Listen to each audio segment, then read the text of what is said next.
आपल्याला सावरकर समजलेत का? त्यांचा विचार आपल्यापर्यंत पोहोचतायत का?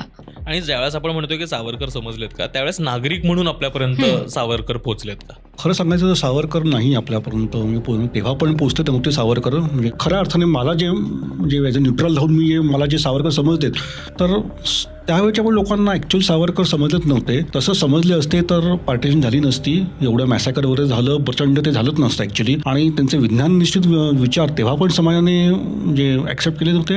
आजही म्हणजे 100 त्यांच्या आता त्यांना जाऊन म्हणता 55-56 वर्ष आता होतील, ते असताना पण कधी स्वीकारले नाही. त्यांच्यानंतर पण या आत्ताच्या काळात पण त्यांचे विज्ञाननिष्ठ विचार असतील किंवा नॅशनल सिक्युरिटी असू दे किंवा आपल्या लोकांनी म्हणजे आचरण कसं करावं, समाजात आपण एक नागरिक म्हणून कसं आचरण असावं, ते मला थोडं आपण कुठेतरी कमी पडलो आहे, खूपच कमी पडलो असं मला वाटतंय. विशेषतः मी असं म्हणून की आज समाजात माझ्या मते ते असं म्हणायचं की तुम्ही विज्ञाननिष्ठ व्हा, बाकी सगळं जात पात धर्मभेद ॲटोमॅटिक गळून पडेल. ते फक्त विज्ञान विज्ञान हाच इनफॅक्ट असं म्हणायचं की विज्ञान हाच तुमचा एक धर्म झाला पाहिजे. तुम्ही हिंदू बरे ठीक आहे, ते असं म्हणायचं की तुम्ही तोपर्यंत तो मुसलमान आहे तोपर्यंत मी हिंदू आहे. जेव्हा तो असं म्हणलं की मी मुसलमान नाही आहे तेव्हा मी पण मग विश्वमानव आहेच आहे मी. हे त्यांनी इनफॅक्ट त्यांच्या स्वतःच्या 65 मध्ये त्यांनी शेवटचा एक इंटरव्ह्यू दिला होता ऑर्गनायझरला.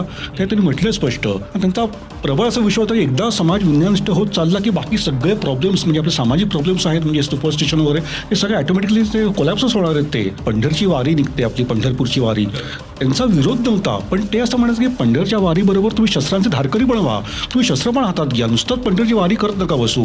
आणखीन जास्तीत जास्त देवबळपणा अंधश्रद्धा फार वाढत चालल्या आहेत.